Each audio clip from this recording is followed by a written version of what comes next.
Alors oui, j'étais partie pour te l'expliquer avec mon petit modèle, mais je crois que c'est beaucoup plus simple de prendre l'image que j'utilise lorsque je forme du coup les professionnels de santé. Ça va être quand même un peu plus clair.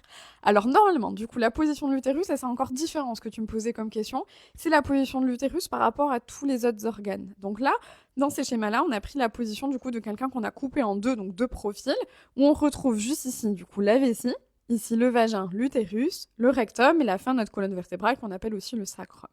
Normalement, notre utérus est dans cette position-là, c'est-à-dire antéversé, donc posé du coup sur la vessie.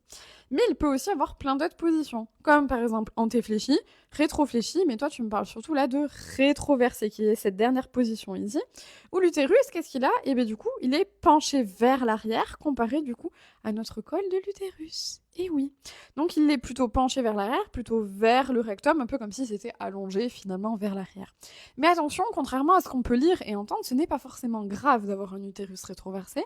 Normalement, un utérus, il a de la place pour bouger, pour venir danser. Et comme dirait une amie à moi, elle appelle même l'utérus en mode dancing queen. Et oui, elle doit danser. Bon, dans la réalité des choses, c'est que par exemple dans l'endométriose, on retrouve très souvent des utérus rétroversés qui malheureusement en fait le sont parce qu'ils sont fixés par les adhérences de l'endométriose, par des ligaments par l'arrière de l'utérus, etc.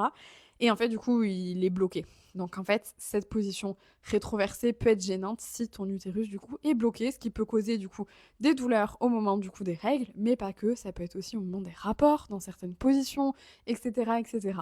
J'espère que ça a été plus clair pour toi parce que je pourrais faire tout un module entier là-dessus. Et si t'as d'autres questions, ben n'hésite pas, j'y répondrai avec plaisir.